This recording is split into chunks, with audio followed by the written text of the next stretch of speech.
ദൈവത്തിന് മഹത്വം. നമ്മുടെ പ്രതിദിന ആഹാരം സെപ്റ്റംബർ 20.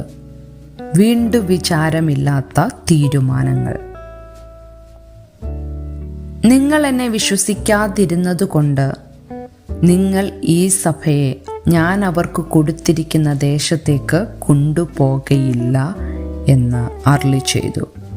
സംഖ്യാപുസ്തകം 20 അധ്യായം 12 കൗമാരക്കാരനായ ഒരു ആൺകുട്ടി ഫുട്ബോൾ മാച്ചിന് ശേഷം തൻ്റെ കൂട്ടുകാരൻ്റെ വീട്ടിലേക്ക് അവൻ്റെ പുറകെ അതിവേഗം വാഹനം ഓടിക്കുകയായിരുന്നു.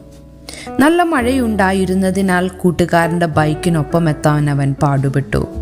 അപ്രതീക്ഷിതമായി ട്രാഫിക് സിഗ്നൽ കണ്ട് വാഹനം നിർത്തുവാനായി പെട്ടെന്ന് ബ്രേക്ക് ചെയ്യുകയും വാഹനം തെന്നിപ്പോയൊരു വലിയ മരത്തിൽ ഇടിക്കുകയും ചെയ്തു. അവൻ്റെ മോട്ടോർ സൈക്കിൾ തകർന്നുപോയി. ദൈവകൃപയാൽ ജീവൻ ലഭിച്ചു എങ്കിലും അവൻ്റെ വീണ്ടും വിചാരമില്ലാത്ത പ്രവൃത്തിക്ക് വലിയ വില കൊടുക്കേണ്ടി വന്നു.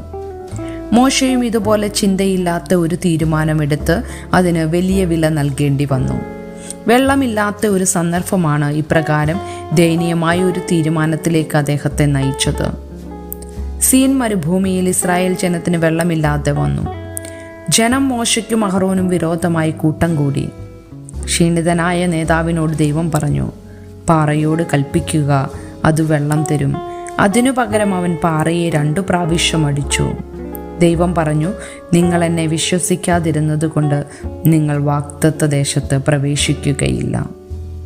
നാം വീണ്ടും വിചാരമില്ലാത്ത തീരുമാനങ്ങൾ എടുക്കുമ്പോൾ അതിൻ്റെ പരിണിത ഫലം അനുഭവിക്കേണ്ടി വരും.